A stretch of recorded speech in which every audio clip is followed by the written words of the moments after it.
Why doesn't the highest price offer always win when buying a house?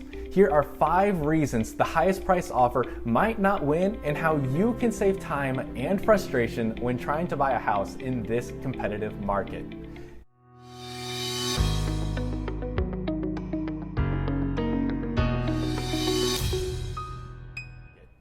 You might think that the highest price offer always wins, but that is not always true.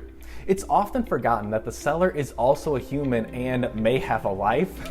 Maybe they need to close quickly so that they can move to a new city, or have a delayed closing because they don't have another place to live yet.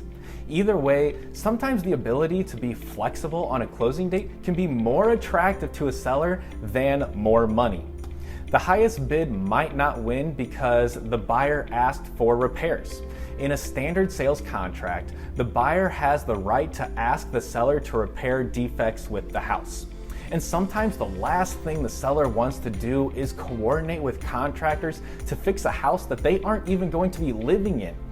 And accepting an offer that removes this option for the buyer to ask for repairs is a bigger deal than the sales price. Also, the highest offer might not win because the buyer kept their appraisal contingency. Typically, the buyer gets a loan from the bank to finance the purchase of the house. And this is contingent upon the bank doing an appraisal of the value of the home and lending the money to the buyer to the appraised value, minus the down payment, of course. If the appraisal comes in low, the buyer and seller renegotiate a new or same purchase price. But usually the seller values knowing that when they agree to an offer, that is the sale price and won't change. But with this contingency, it could change. And things buyers have been doing to make their offer more attractive to the seller is offering to pay the difference if the appraisal comes in low than with the purchase price, or even waiving the appraisal contingency altogether.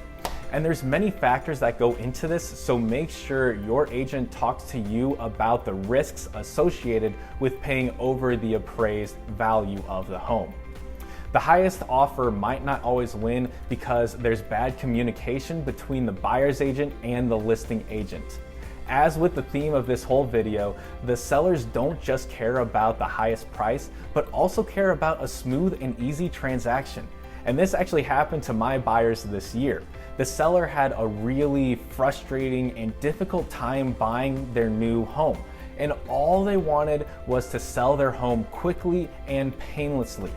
My client's offer was similar to another offer, but the seller asked the listing agent which agent and buyer would be easier to work with and would be less stress on their life. The agent recommended taking our offer because she knew I'd be easy to work with. And the last reason the highest offer might not get accepted is because it has too many contingencies.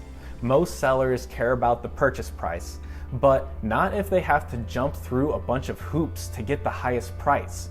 Moving is a stressful event, and many sellers are willing to not take the highest offer if it means that they can have a little more security and time to focus on them instead of catering to the buyer's requests. Now, cash is still king, but the highest offer does not always make it the best offer. And at the Krista Hartman Home Team, we make sure to explain how to make your offer as strong as possible while working with your specific situation.